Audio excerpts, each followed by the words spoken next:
You don't have to look good for this video, Jack. So this probably isn't going to be a very funny video. Well, it's definitely not going to be a funny video. It's 7:15 right now when I'm filming this. And I wasn't meant to be getting up until about 8. But I got woke up about 7:45, about half an hour ago.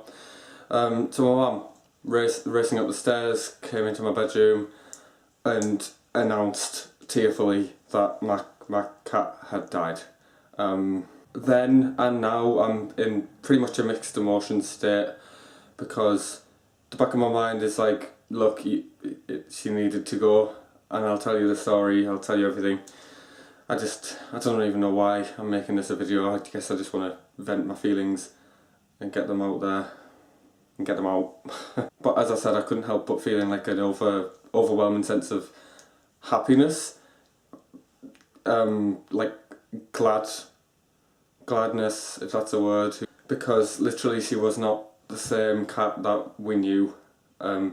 She was old. I think she's 16, because my other cat that died a year ago was 17, and that was her mum, and she was about 8 months old when she had her, so she must have been about 16, and that's very old for a cat, so she's done very well. By the way, I've promised myself I'm not going to cry in this video, although, you know, I didn't think I'd cry at all, and I have been.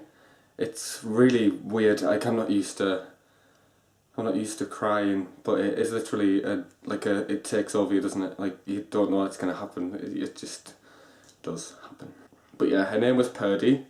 Bit of a strange name. We got her from my nana's house. I think it was about 6 years ago, 5 years ago. As far as my memory goes back, we've had Perdy in my house. When she used to live with my nana, she used to live in like a house with like 10 other cats, because my nana's like a fan of cats, obviously. And yeah, so she was quite vicious, you might say, when she was at my nana's. Like, she was one of the cats that wouldn't really lay on your knee. She was one of the cats that would scratch you if you tried to touch her stomach. And she just didn't trust anyone, so she would be that one that you would leave alone and be quite scared of. But when we got her off Nana's hands, she totally changed, like completely, into a cat that was loving, who would come to you, who would let you stroke her stomach. Let me just compose myself.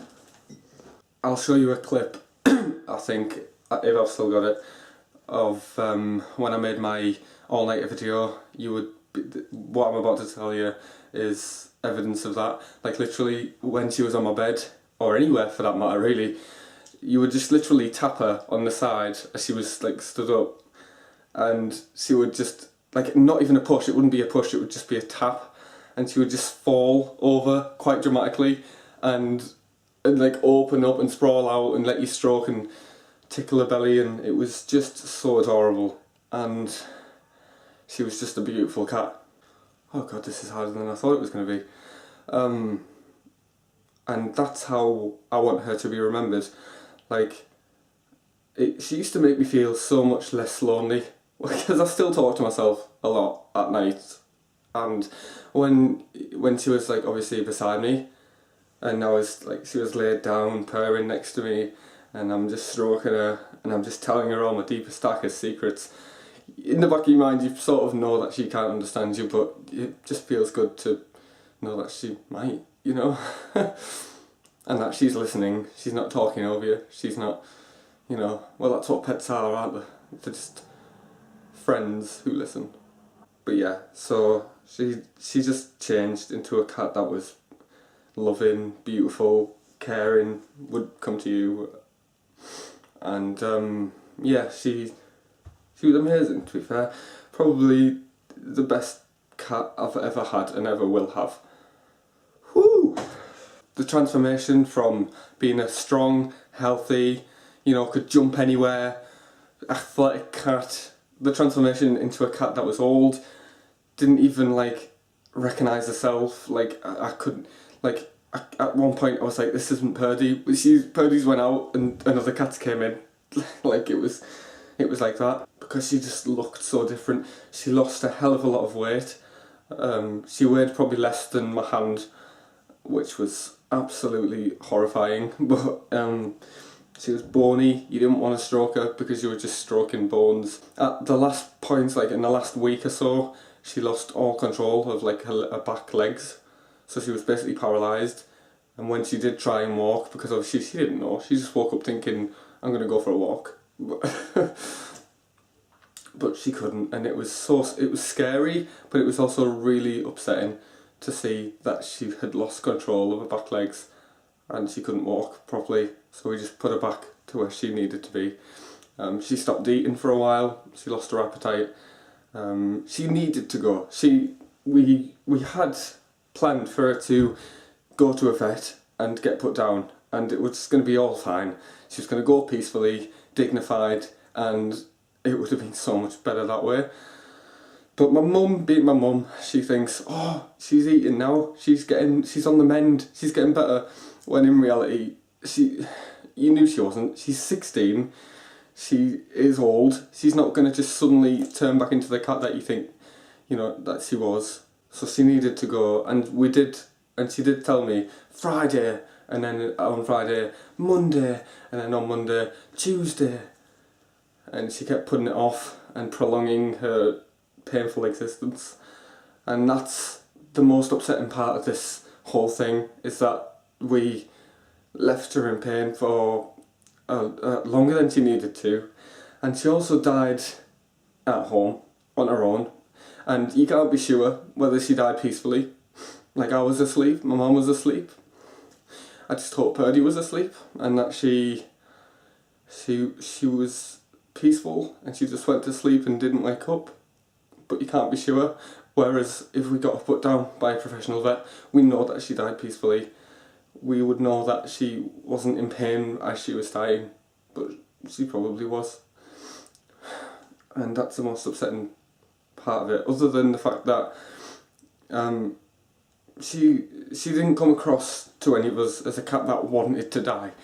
Like, she didn't go into like social declusion or like, anything like that. Whenever I was in the kitchen, she would try her hardest to meow at me and get my attention and follow me around. Kept having to put her back where she was. She wanted to be that loving cat that she always was, even when she was dying. Whew, take a break. It's so hard not to get emotional. Like, I didn't think I would be. Like, as she was there and she was pooing herself and she was weeing herself and she needed to go, I was like, look, when we get her put down, I'm gonna have a party. I'm gonna be so happy that she's in a better place and stuff like that.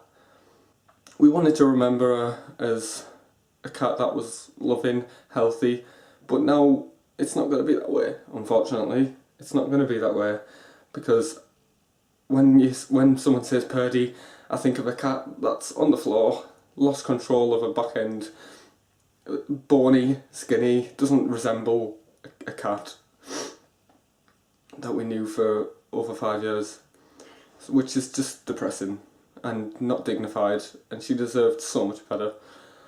So yeah, like I said, I thought I was going to be so happy, and I am happy. It might sound weird that you might be happy that a pet has gone, but she's in a better place. She isn't in pain anymore. She was old. She had her life. Like, she lived for longer than most cats do, and yeah, she's in a better place. So that's good. But obviously, when you think back to the times where she was playful, when she was falling over, when you pushed her on the belly, when she would sprawl out and let you stroke her belly, she was just adorable. And when you think of them times, it is obviously upsetting, and that's why I said at the beginning that I'm in a bit of a mix of emotions, and it's going to be hard to hide them today, I'm afraid. But yeah, just have to keep reassuring myself that she's in a better place. She's in cat heaven.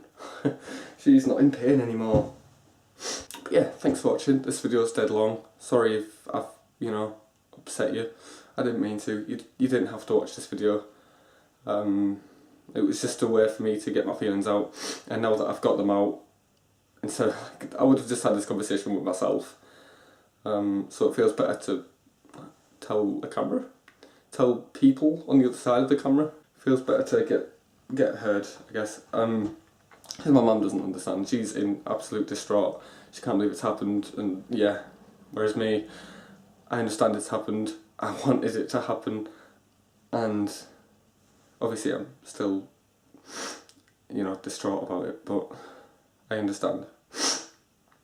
If you have any, pets, or should I say friends? Let's be for real here. They're not pets, are they? They are like having a friend, having a family member.